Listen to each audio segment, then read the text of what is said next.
بسم اللہ الرحمن الرحیم۔ السلام علیکم۔ جب ابو بکر صدیق رضی اللہ عنہ کی بیماری شدت اختیار کر گئی تو انہوں نے لوگوں کو اکٹھا کیا اور فرمایا، بلا شبہ تم میری حالت دیکھ رہے ہو، مجھے اب اپنی موت کا یقین ہو چکا ہے۔ اللہ تعالیٰ نے تمہیں میری بیعت سے آزاد فرما دیا ہے اور یہ معاملہ ایک دفعہ پھر تمہارے سپرد کر دیا ہے۔ تم جسے چاہو اپنا خلیفہ مقرر کر سکتے ہو۔ اگر تم یہ کام میری زندگی ہی میں کر لو تو تمہارے لیے بہتر ہوگا، اس طرح تم میرے بعد اختلاف میں نہ پڑو گے۔ صحابہ کرام رضوان نے باہمی مشورہ کیا۔ ہر شخص خود کو معاملہ خلافت سے کنارہ کش رکھتا تھا اور اپنے دوسرے بھائی کو اس کا اہل سمجھتا تھا۔ آخر کار سب سیدنا ابو بکر صدیق رضی اللہ عنہ کی طرف متوجہ ہوئے اور ان سے عرض کیا، اس مسئلے میں آپ خود ہی کوئی رائے قائم فرمائیں۔ سیدنا ابو بکر صدیق رضی اللہ عنہ نے فرمایا، مجھے کچھ مہلت دو تاکہ میں اللہ تعالیٰ اس کے دین اور اس کے بندوں سے خیر خواہی کو سامنے رکھتے ہوئے کوئی فیصلہ کروں۔ انہوں نے عبد الرحمن بن عوف رضی اللہ عنہ کو بلایا اور فرمایا، مجھے عمر بن خطاب کے بارے میں مشورہ دو۔ انہوں نے جواب دیا، جو سوال آپ مجھ سے فرما رہے ہیں اس کا جواب آپ خوب جانتے ہیں۔ سیدنا ابو بکر صدیق رضی اللہ عنہ نے فرمایا، ہر چند میں جانتا ہوں، مگر تم بھی اپنی رائے دو۔ عبد الرحمن رضی اللہ عنہ نے جواب عرض کیا، اللہ کی قسم سیدنا عمر رضی اللہ عنہ آپ کی سوچ سے بھی زیادہ افضل ہیں۔ پھر ابو بکر صدیق رضی اللہ عنہ نے سیدنا عثمان رضی اللہ عنہ کو بلایا اور مشورہ مانگا۔ انہوں نے جواب دیا کہ آپ سیدنا عمر رضی اللہ عنہ کے بارے میں مجھ سے زیادہ جانتے ہیں۔ ابو بکر صدیق رضی اللہ عنہ نے فرمایا، اے ابو عبداللہ، مجھے تمہارا مشورہ درکار ہے۔ سیدنا عثمان رضی اللہ عنہ نے کہا، اللہ کی قسم میں ان کے بارے میں یہ جانتا ہوں کہ ان کا باطن ظاہر سے بھی اچھا ہے اور ہم میں ان جیسا اور کوئی نہیں۔ سیدنا ابو بکر صدیق رضی اللہ عنہ نے فرمایا، اللہ کی قسم اگر تم اس کی مخالفت کرتے تو میں اس کی پرواہ نہ کرتا۔ پھر انہوں نے سیدنا اسید بن حضیر رضی اللہ عنہ کو طلب فرمایا۔ انہوں نے کہا، اللہ کی قسم میں سیدنا عمر رضی اللہ عنہ کو آپ کے بعد سب سے بہتر پاتا ہوں۔ وہ اللہ تعالیٰ کی رضا کے کاموں پر راضی اور اللہ کی ناراضگی والے کاموں پر ناراض ہوتے ہیں۔ ان کا باطن ظاہر سے زیادہ پاکیزہ ہے۔ آپ کو خلافت کے لیے ان سے زیادہ موذی کوئی آدمی نہ ملے گا۔ اسی طرح سے ابو بکر صدیق رضی اللہ عنہ نے سعید بن زید اور دیگر متعدد صحابہ سے مشورہ لیا۔ سب نے سیدنا عمر رضی اللہ عنہ کے حق میں بات کی۔ البتہ سیدنا طلحہ بن عبید رضی اللہ عنہ نے سیدنا عمر رضی اللہ عنہ کی سختی کا کچھ تذکرہ کیا اور کہا، اے ابو بکر رضی اللہ عنہ، آپ اس وقت اپنے رب کو کیا جواب دیں گے جب آپ سے سیدنا عمر رضی اللہ عنہ کے اختلاف کے بارے میں سوال ہوگا، حالانکہ آپ ان کی سخت مزاجی سے اچھی طرح واقف ہیں۔ یہ سن کر ابو بکر صدیق رضی اللہ عنہ نے فرمایا، مجھے اٹھا کر بٹھاؤ۔ پھر فرمایا، کیا تم مجھے اللہ تعالیٰ کا نام لے کر ڈراتے ہو؟ وہ آدمی بلا شبہ ناکام ہوگا جس نے تمہارے معاملے میں ظلم سے کام لیا۔ میں تو اللہ تعالیٰ سے عرض کروں گا، اے اللہ، میں نے تیرے بہترین بندے کو لوگوں پر خلیفہ مقرر کیا ہے۔ پھر سیدنا ابو بکر صدیق رضی اللہ عنہ نے سیدنا عمر رضی اللہ عنہ کی سختی کا سبب بیان فرمایا اور کہا، سیدنا عمر رضی اللہ عنہ اس لیے سخت ہیں کہ انہوں نے مجھے نرم خو پایا ہے۔ اگر وہ خلیفہ بن گئے تو دیکھنا وہ اپنی سخت طبیعت میں بہت سی تبدیلیاں کر لیں گے۔ پھر ابو بکر صدیق رضی اللہ عنہ نے ایک وصیت نامہ تحریر فرمایا۔ سربراہان لشکر کے ذریعے سے اہل مدینہ اور بالخصوص انصار سب میں اس کو پڑھ کر سنایا گیا۔ اس کی عبارت یوں تھی، بسم اللہ الرحمن الرحیم۔ یہ وہ تحریر ہے جسے ابو بکر بن ابو قحافہ نے اس دنیا سے جاتے اور آخرت میں داخل ہوتے وقت تحریر کیا۔ یہ ایسا وقت ہوتا ہے کہ کافر ایمان لانے فاجر یقین کرنے اور جھوٹا سچ بولنے کے لیے تیار ہو جاتا ہے۔ میں نے اللہ تعالیٰ، رسول صلی اللہ علیہ وسلم، دین، اپنے فرائض اور اپنی جان کے بارے میں ہر قسم کی کوتاہی سے اجتناب کی حتی المقدور کوشش کی ہے۔ میں نے سیدنا عمر رضی اللہ عنہ کو خلیفہ نامزد کیا۔ اگر وہ عدل کریں تو اس کے بارے میں میرا یہی گمان ہے، ورنہ ہر آدمی کے لیے وہی کچھ ہے جو اس نے کمایا۔ مجھے یقین ہے کہ میں نے اس کے تقرر میں خیر کا ارادہ کیا ہے۔ ہاں، مجھے غیب کا علم نہیں، اور عنقریب جان لیں گے وہ لوگ جنہوں نے ظلم کیا کہ لوٹنے کی جگہ کون سی جگہ لوٹ کر جائیں۔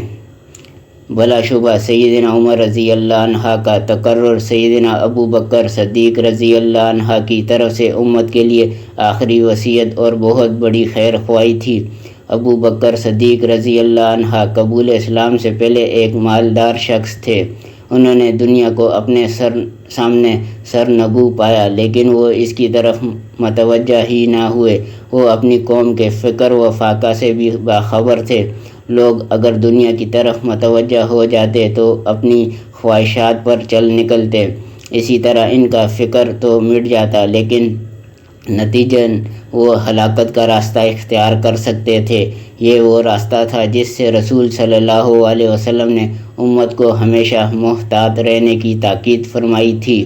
نبی صلی اللہ علیہ وسلم نے ارشاد فرمایا تھا، اللہ کی قسم، میں تم پر فقر و فاقہ سے نہیں ڈرتا، میں تو اس بات سے ڈرتا ہوں کہ دنیا پہلے لوگوں کی طرح تم پر بھی کشادہ کر دی جائے گی۔ ایسا نہ ہو کہ تم بھی دنیا میں اسی طرح ایک دوسرے سے آگے بڑھو جس طرح پہلے لوگوں نے ایسا کیا، پس دنیا کی چاہت تمہیں بھی ہلاک کر دے جس طرح اس نے پہلے لوگوں کو ہلاک کیا تھا۔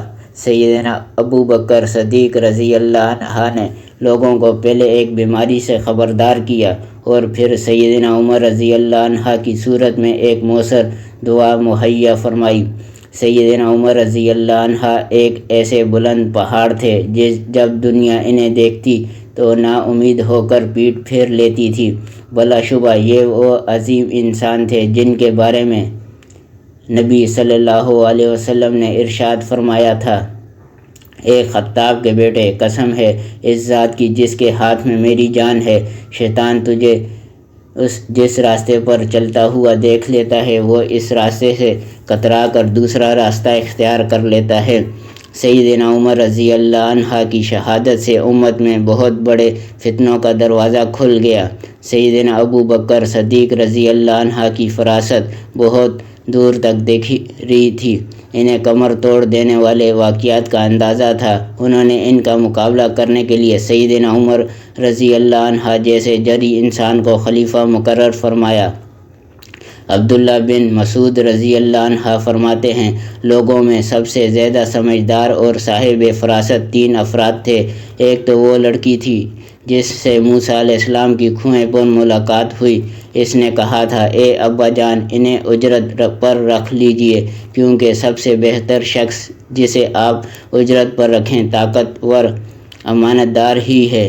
دوسرا وہ شخص جس نے یوسف علیہ السلام کے بارے میں کہا تھا، اسے باعزت ٹھکانہ دیں، ہو سکتا ہے یہ ہمیں نفع دے یا ہم اسے اپنا بیٹا ہی بنا لیں۔ تیسرے ابو بکر صدیق رضی اللہ عنہ، جنہوں نے اپنی 2 رس فہم و فراست سے سیدنا عمر رضی اللہ عنہ کو خلیفہ مقرر کر دیا۔ سیدنا عمر رضی اللہ عنہ ایک ایسی مضبوط دیوار تھے جو امت اور اس کی طرف بڑھنے والے فتنوں کے درمیان حائل تھی۔ سیدنا ابو بکر صدیق رضی اللہ عنہ کی وصیت کے بعد سیدنا عمر رضی اللہ عنہ ان کی خدمت میں پہنچے تو سیدنا ابو بکر صدیق رضی اللہ عنہ نے ان کے چہرے کے آثار سے ان کے انکار کا اندازہ لگا لیا۔ اس پر انہوں نے شمشیر بدست ہو کر ڈانٹ پلائی۔ چنانچہ سیدنا عمر رضی اللہ عنہ کو منصب خلافت قبول کیے بغیر کوئی چارہ نہ رہا۔ حضرت ابو بکر صدیق رضی اللہ عنہ چاہتے تھے کہ وہ اپنی زندگی ہی میں بعالم ہوش و حواس خود اپنی زبان سے اس وصیت کا اعلان فرمائیں تاکہ بعد میں کوئی ابہام باقی نہ رہے۔ ابو بکر صدیق رضی اللہ عنہ لوگوں کے پاس پہنچے اور فرمایا، جس شخص کو میں تمہارا خلیفہ منتخب کروں، کیا تم اسے پسند کرو گے؟ اللہ کی قسم میں نے خوب سوچ بچار کی اور اپنے کسی رشتہ دار کو یہ منصب تفویض نہیں کیا، بلکہ عمر رضی اللہ عنہ کو تمہارے لیے اس منصب کا اہل سمجھا ہے، ان کی سماع و اطاعت کرو۔ چنانچہ سب نے کہا، ہم نے سماع و اطاعت کا عزم کر لیا ہے۔ حضرت ابو بکر صدیق رضی اللہ عنہ پھر نہایت الحاح و زاری سے اللہ تعالیٰ کی طرف متوجہ ہوئے اور اپنے دل کی باتیں زبان پر لے آئے۔ اے اللہ، میں نے عمر کو تیرے نبی صلی اللہ علیہ وسلم کے طریقے پر خلیفہ نہیں بنایا، میں تو اس میں محض امت کی خیر خواہی دیکھتا ہوں اور ڈرتا ہوں کہ کہیں اس معاملے کی وجہ سے کوئی فتنہ نہ پیدا ہو۔ میں نے اجتہاد سے ایک رائے قائم کی ہے، میں نے لوگوں پر ان کا بہترین آدمی خلیفہ مقرر کیا ہے، وہ لوگوں کی رہبری کا انتہائی خواہش مند ہے۔ اے اللہ، میرے پاس میری اجل آن پہنچی ہے، یہ سب تیرے بندے ہیں، تجھ سے التجا ہے کہ میرے بعد میرا اچھا نائب قائم فرما۔ حضرت ابو بکر صدیق رضی اللہ عنہ نے اس معاہدے کی مزید توثیق فرمائی اور عثمان رضی اللہ عنہ کی ڈیوٹی لگائی کہ وہ اس وصیت نامے کو لوگوں کے سامنے پڑھ کر سنائیں اور میری وفات سے پہلے سیدنا عمر رضی اللہ عنہ کی بیعت حاصل کریں۔ انہوں نے کسی قسم کے منفی اثرات کے سدباب کے لیے مزید توثیق کے لیے مہر بھی ثبت فرمائی۔ حضرت عثمان رضی اللہ عنہ نے یہ عہد نامہ اپنے ہاتھ میں لے لیا، لوگوں سے مخاطب ہوئے، اے لوگو، کیا تم اس عہد نامے میں مندرجہ شخص کے ہاتھ پر بیعت کرتے ہو؟ سب نے بیک آواز کہا، ہاں۔ پس ان سب نے اقرار کیا اور اس پر بیعت پر راضی ہو گئے۔ بعد ازاں اس عہد نامے کو پھر کھول کر پڑھا گیا، سب آگے بڑھے اور سب نے سر عام سیدنا عمر رضی اللہ عنہ کی بیعت کی۔ پھر حضرت ابو بکر صدیق رضی اللہ عنہ سے علیحدگی میں عمر رضی اللہ عنہ سے ملاقات کی۔ انہوں نے اس منصب سے عہدہ بر ہونے کے لیے بہت سی وصیتیں فرمائی۔ وہ اپنی زندگی میں انت تک محنت کرنے اور اپنے اوپر واجب تمام ذمہ داریاں ادا کرنے کے بعد خالق حقیقی سے جا ملے۔ وصیتوں کے سلسلے میں انہوں نے فرمایا، اے عمر، اللہ تعالیٰ سے ڈر اور خوب جان لے، ایک کام دن کو کرنے کا ہوتا ہے جسے اللہ تعالیٰ دن کو قبول فرماتا ہے، رات کو قبول نہیں فرماتا، اسی طرح رات کا عمل دن کو قبول نہیں فرماتا۔ اللہ تعالیٰ فریضے کے بغیر کوئی نفل قبول نہیں فرماتا۔ پلڑا اسی کا باری ہوگا جس کا قیامت کے دن پلڑا باری ہوا۔ ایسا اسی وقت ممکن ہے جب کسی نے حق کی اتباع کی اور اس کا پلڑا ہلکا مقصود ہوگا جس کا قیامت کے دن پلڑا ہلکا نکلے گا۔ ایسا اس وقت ہوگا جب اس نے باطل کی اتباع کی ہوگی۔ بلا شبہ اللہ تعالیٰ نے اہل جنت کے اچھے اعمال کی قبولیت اور برائیوں سے درگزر کا تذکرہ فرمایا ہے۔ اے عمر، جب تو ان لوگوں کا تذکرہ کرے تو تیرے دل کو دھڑکا لگ جانا چاہیے کہ کہیں ان لوگوں سے پیچھے نہ رہ جاؤں۔ اللہ تعالیٰ نے آگ والوں اور ان کے برے اعمال کا تذکرہ بھی فرمایا ہے اور ان کے اچھے اعمال کا حقارت جاننے کی خبر دی ہے۔ جب تو ایسے لوگوں کا تذکرہ کرے تو تجھے زبان سے کہنا چاہیے کہ میں یہ امید کرتا ہوں کہ اللہ تعالیٰ مجھے ان لوگوں میں شامل نہ کرے۔ آدمی کو جنت کی رغبت اور جہنم سے ڈرتے ہوئے زندگی بسر کرنی چاہیے۔ اللہ سے بہت بڑی امیدیں وابستہ کرنی چاہیے، نہ اس کی رحمت سے نا امید ہونا چاہیے۔ اے عمر، اگر تو نے میری وصیت کو یاد کر لیا تو سن لے کہ نا نظر آنے والی چیزیں، جو چیزیں تجھے سب سے زیادہ ناپسندیدہ ہوں گی، وہ موت ہے، مگر تو اس سے چھٹکارا نہیں پا سکتا۔ سیدنا عمر رضی اللہ عنہ نے ابو بکر صدیق رضی اللہ عنہ کی وفات کے فوراً بعد بخیر و خوبی اپنی ذمہ داریاں سنبھال لی۔ خلفائے راشدین کی سیرت طیبہ کا مطالعہ کرنے والا واضح طور پر محسوس کر سکتا ہے کہ سیدنا ابو بکر صدیق رضی اللہ عنہ کی طرف سے سیدنا عمر رضی اللہ عنہ کا بطور خلیفہ تقرر اس وقت تک شرعی حکم کی حیثیت نہ اختیار کر سکا جب تک کہ اسے غالب اکثریت کی تائید حاصل نہ ہوگی۔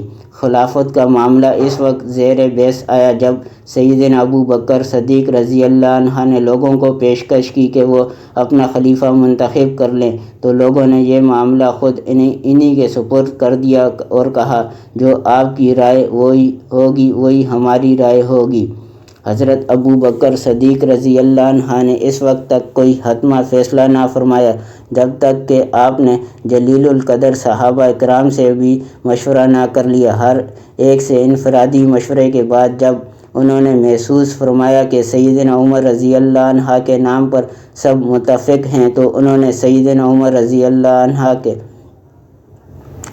تقرر کا اعلان کر دیا۔ سیدنا ابو بکر صدیق رضی اللہ عنہ کی رائے ان جلیل القدر صحابہ رضوان کی وساطت سے تمام فرزندان اسلام کی رائے قرار پائی، تبھی اسے ایک شرعی حیثیت حاصل ہوئی، کیونکہ کسی بھی حاکم یا خلیفہ کا انتخاب امت کے ہاتھوں میں ہے اور خلیفہ امت کا نمائندہ ہونا ہے، لہٰذا اس پر امت کا راضی ہونا ضروری ہے۔ سیدنا ابو بکر صدیق رضی اللہ عنہ اسی لیے امت کی طرف متوجہ ہوئے تھے۔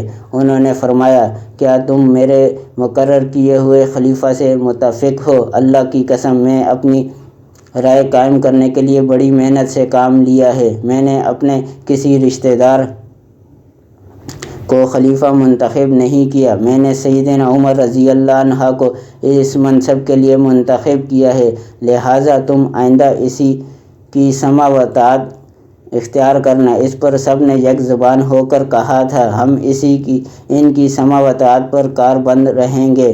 خلیفہ کے اختیار میں جن طریقوں پر ابو بکر صدیق رضی اللہ عنہ چلے وہ ہر حال میں شورائی نظام کا حصہ تھے، ہر چند حضرت ابو بکر صدیق رضی اللہ عنہ اور سیدنا عمر رضی اللہ عنہ کے طریق انتخاب میں واضح فرق ہے۔ اس طرح شورائی نظام کے تحت متفقہ طور پر یہ مرحلہ تکمیل کو پہنچا اور سیدنا عمر رضی اللہ عنہ خلیفہ دوم قرار پائے۔ تاریخ کے اوراق میں آپ کی خلافت پر کہیں کوئی اختلاف نہیں پایا جاتا۔ ساری مدت خلافت کے دوران میں کوئی شخص آپ کے خلاف نہیں اٹھا، بلکہ آپ کی خلافت اور اطاعت پر اجماع نظر آتا ہے اور سب صحابہ رضوان آپس میں متفق نظر آتے ہیں۔ والسلام جاری ہے۔